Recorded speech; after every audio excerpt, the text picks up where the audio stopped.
Hello বন্ধুরা, কেমন আছো? আশা করি সকলে ভালোই আছো। আজকে আমি একটা নতুন রেসিপি নিয়ে চলে এসেছি। আজকে বানাবো চিংড়ি মাছ দিয়ে মোচার ঘন্ট। মোচাটাকে আমি ছাড়িয়ে নেব, এইভাবে ছাড়াবো।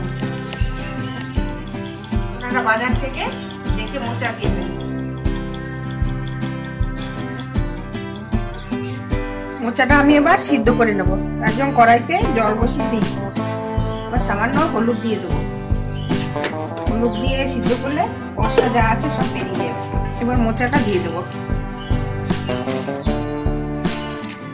সামান্য আলু দেবো, আলুটাও আমি সিদ্ধ করে নেবো মোচার সঙ্গে।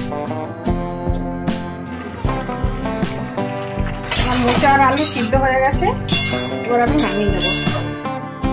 চিংড়ি মাছটা এবার আমি ভেজে নেবো। নুন হলুদ মাখিয়ে রেখেছিলাম।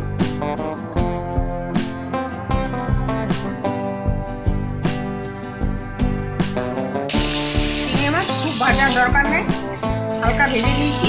এবার তুলে নেব।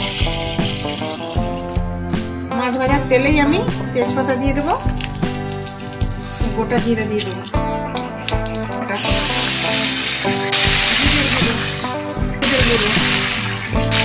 লঙ্কা, সামান্য জল দিয়ে দেবো। এই মশলাটা কষিয়ে মশলাটা কষানো হয়ে গেছে। এবার মোচাটা আমি দিয়ে দেবো। এবার ভেজে রাখা চিংড়ি মাছগুলো দিয়ে দেবো। এবার নুন দিয়ে দেবো। ভালো করে কষিয়ে নেব।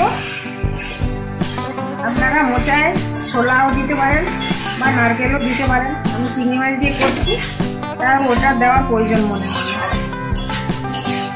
এবার একটু কষিয়ে আমি ঢাকা দিয়ে দেবো। জল দেওয়ার মনে হবে না। আপনারা যদি মনে করুন জল দিবেন, তাহলে জলেও একটু দিয়ে দিতে পারেন। আমি ঢাকা দিয়ে আস্তে আস্তে করে নেব। আলুটাও সিদ্ধ আছে।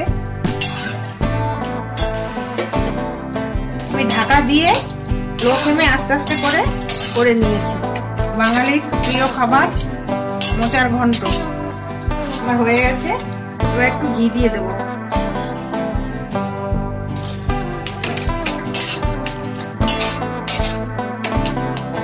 সামান্য গরম মশলা দিয়ে দেবো, দিয়ে এবার নামিয়ে দেবো।